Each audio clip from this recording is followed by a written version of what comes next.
Hey everyone, get ready to dive into a story that's absolutely bursting with action, divine intervention, and some seriously intense imagery. Oh, We're absolutely. talking about Chandi.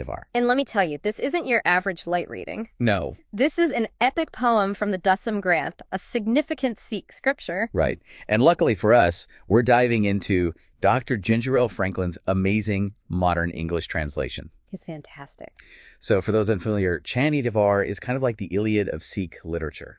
A powerful war ballad featuring Chandi, the fierce warrior goddess, also known as Durga. Exactly. But here's where it gets really interesting. It's not just about a goddess battling demons. Right. There's this whole other layer, an allegory for the battle between good and evil that plays out within ourselves and in the world around us. Okay, I'm hooked already. Yeah. So how does this epic showdown even begin? Well, the poem kicks off by invoking the divine Okay. and paying homage to the Sikh gurus.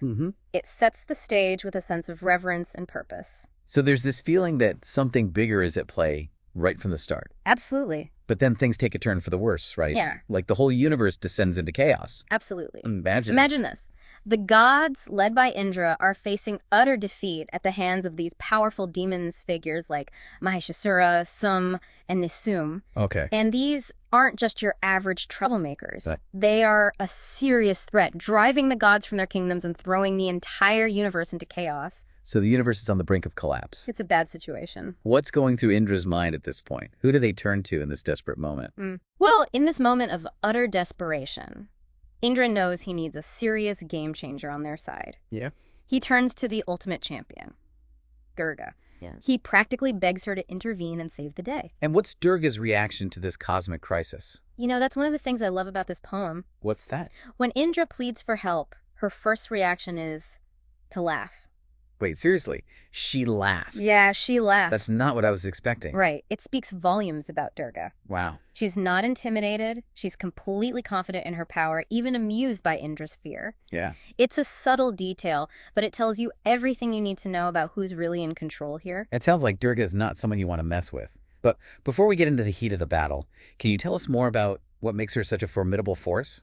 Well, Durga embodies Shakti, the divine feminine power. Okay. She's a force of nature, a symbol of creation and destruction. But more than just a warrior, she represents the potential to overcome even the most impossible odds. And knowing Guru Gobind Singh Ji's background as a warrior, I can only imagine the imagery he uses to bring these battles to life. The imagery is incredible. Yeah. The poem's language is incredibly vivid, almost cinematic. Okay. Picture this. Warriors strewn across the battlefield described as red berries clinging to tree branches.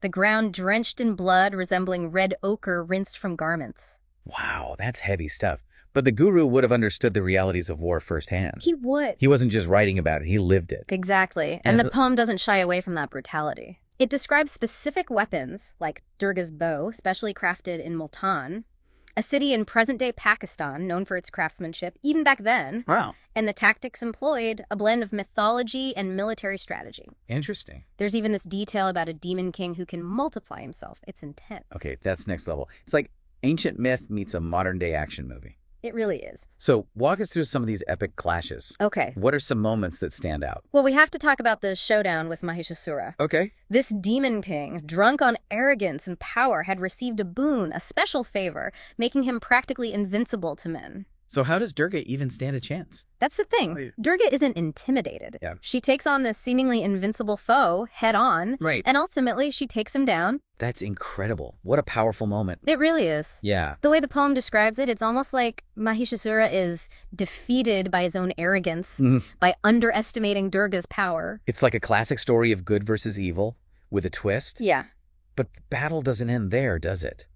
We've still got Sum and Nisum wreaking havoc. Right. What happens when Durga sets her sights on them? Buckle up, because those battles are something else. Okay.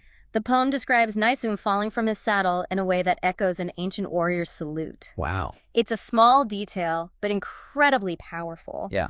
It speaks to the poem's respect for martial tradition, even in the midst of these mythical battles. But here's the thing. It's not all about brute force. Okay. Remember that allegory we talked about? So it's about more than just who has the bigger weapon or the better strategy. Exactly. Okay. And this is where the real depth of the poem lies. I see. Chandi Vaar isn't just some epic war story. Right. It's a call to action, a reminder that we all have a role to play in fighting for what's right.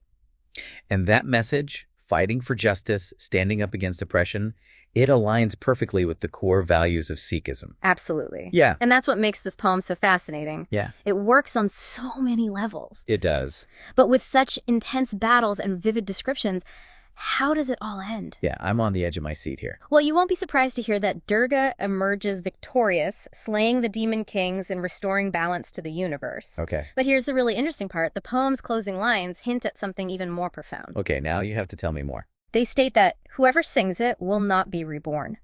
It suggests that these verses hold a power that goes beyond just storytelling. So it's suggesting that these verses hold a power that can lead to spiritual liberation. Yes. It's more than just a thrilling story, it's a spiritual guide. Precisely. We're about halfway through our deep dive into Chandi. Yes. When we come back, we'll explore how this epic poem connects to our modern lives and what tools it offers us to confront our own inner demons. Sounds good. Don't go anywhere.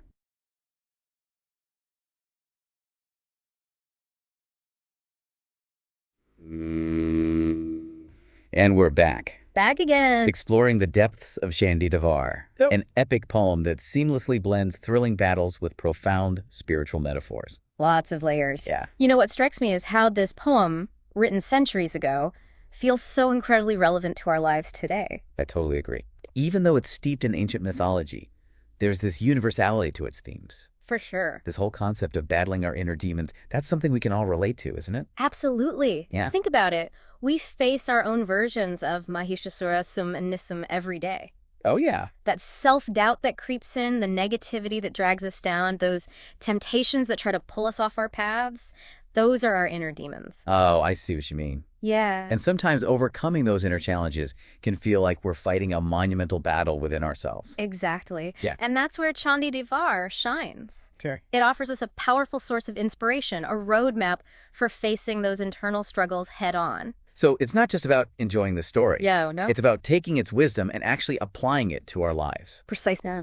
And one of the key takeaways for me is this idea of channeling our own inner Durga. Okay. We might not have a divine bow and arrow, No. but we all have that inner strength, that courage, that resilience deep down. Right.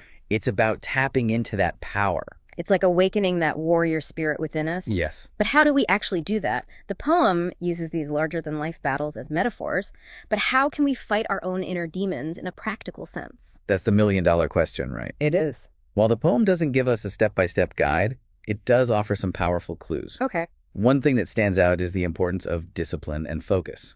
Right. Remember how Durga never wavered in her determination, even when facing impossible odds. Right. Her focus on the mission was unwavering. Exactly. And that's so crucial in our own lives. Especially when we're facing challenges or striving for something meaningful. Exactly. Yeah. It's about cultivating that inner discipline, that unwavering commitment to our values. Wow. It's about not getting sidetracked by distractions or crippled by self-doubt. Discipline is key. Yes. What else can we glean from Durga's example? Well, she never underestimates her opponents. Okay. She faces every challenge with a healthy dose of respect, recognizing the very real threat they pose. Yeah. That's a valuable lesson for us, too. Okay. We can't overcome our inner demons if we pretend they don't exist or to bury them deep down. That's a great point. Yeah. It's about acknowledging our weaknesses, those vulnerabilities, without letting them define us. Exactly. Yeah. And that brings us to another significant theme woven throughout Chandi Vaar, the power of faith. Yes.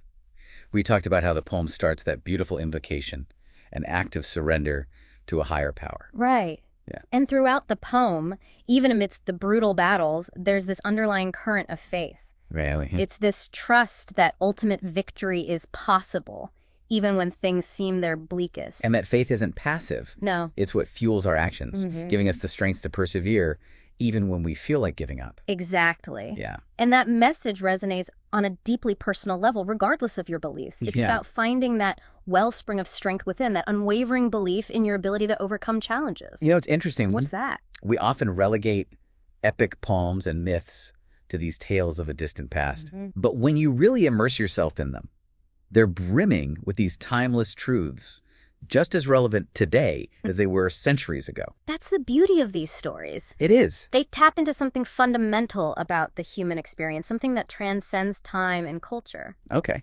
And in this world that often feels chaotic and unpredictable, they offer us incredible guidance and inspiration. Absolutely. Yeah. Now, we've talked about Durga as this symbol of strength and resilience. Yes. But Chandi Vaar introduces us to a whole cast of characters. Right. What can we learn from these other figures? That's a great point. Yeah. The poem is populated with vivid characters who embody different facets of ourselves in the world. Okay. We have the gods who represent the forces of good, but even they're not perfect, are they? That's true, yeah. They have their own moments of doubt, their own weaknesses. Yes. It's an important reminder that everyone, even the most righteous, is flawed. Right. It's a message of compassion, reminding us not to judge others or ourselves too harshly. Exactly. Yeah. And then we have the demons, representing those negative forces that we all encounter: greed, ego, the insatiable hunger for power. Right. But even the demons aren't just one-dimensional villains. Okay. The poem portrays them with a surprising level of complexity. Right. They have their own motivations, their own stories. Yes. And that complexity makes them all the more fascinating, Yes. but also all the more terrifying because it reflects the darkness that exists in the world. Precisely. Right. And I think that's another important message woven into Chandi Vaar. What is that? The battle between good and evil isn't always black and white. Okay. It's not always a case of us versus them. I see. Often it's about recognizing that potential for both good and evil within each of us and choosing which path to follow. It's about making conscious choices, aligning ourselves with those values we hold dear, even when it's difficult. Absolutely. And that brings us back to that central theme of inner transformation. Yeah. Chandi Vaar isn't just about Durga defeating external demons. It's about each of us conquering those negative forces within ourselves to live more fulfilling and meaningful lives. It's like that saying, the real battle is one within. Yes. And Chandi Vaar takes that idea and transforms it into this epic, unforgettable story. Exactly. We're almost out of time for today's deep dive. When we come back, we'll wrap things up by exploring the lasting impact of this poem and what it continues to teach us about ourselves and the world around us. And we're back for the final part of our deep dive into Chandi Vaar. It's been quite a journey. It has. Yeah. It's incredible how this poem, written centuries ago, still feels so relevant and powerful today. It's a testament to the enduring themes woven throughout the story. Yeah. For me, it's that message of hope shining through even the most intense, chaotic battles. Okay. Because despite depicting this epic clash between good and evil, at its heart, Chandi Vaar is a story of triumph. Yeah. It speaks to the human spirit's potential to overcome even the most daunting challenges. And that message of hope is something we can all draw strength from, especially when facing uncertainty in our own lives. Absolutely, but it's not a passive hope. Okay. Chandi Vaar reminds us that we're not simply bystanders in this cosmic play. Right. We have a responsibility to fight for what's right, to confront injustice, and to stand up for those who are oppressed. It's a call to action, reminding us that we all have that inner warrior spirit ready to be unleashed. Exactly. And what's so profound is how this message transcends any single religion or culture. I agree. Yes, Chandi Vaar is a deeply Sikh text, but its themes of courage, resilience, and fighting for righteousness have a universal appeal. Absolutely. It's a story that can resonate with anyone, regardless of their background or beliefs. I think so. And that's what makes it truly timeless. For sure. But, shifting gears a bit, one thing that struck me while exploring Dr. Franklin's translation was the sheer beauty and artistry of the poem itself. Oh, absolutely. The language is so vivid, the imagery so striking. It is. It's almost like being transported to another time and place. Absolutely. Yeah. We've talked about those incredibly visceral descriptions of the battle scenes, but there's a lyricism to the language, a rhythm and flow that's almost musical at times. And that's something that's often lost in translation. Yet Dr. Franklin manages to capture both the essence of the text and its emotional depth. Yeah, she It does. speaks to the dedication and passion she poured into this translation, Definitely. and ultimately to the enduring power of the poem itself. It really is something special. Chandi Vaar is a story that continues to resonate with readers across generations, inspiring them and challenging them in equal measure. Absolutely. And as we wrap up our deep dive, I think that's a powerful note to end on. It is. Chandi Vaar is a story that stays with you. It's a poem that invites you to revisit it, to uncover new layers of meaning, to discover hidden depths and nuances with each reading. It's the hallmark of a truly great work of literature. Yes, definitely. Chandi Vaar is a story that continues to unfold and reveal itself, offering fresh insights with every encounter. Well said. Yeah. So to all our listeners, we encourage you to seek out Dr. Franklin's translation and experience the power of Chandi Vaar for yourselves. I second that. It's a journey worth taking. Absolutely. This has been The Deep Dive. Until next time, keep exploring, keep questioning, and keep diving deeper into the stories that matter.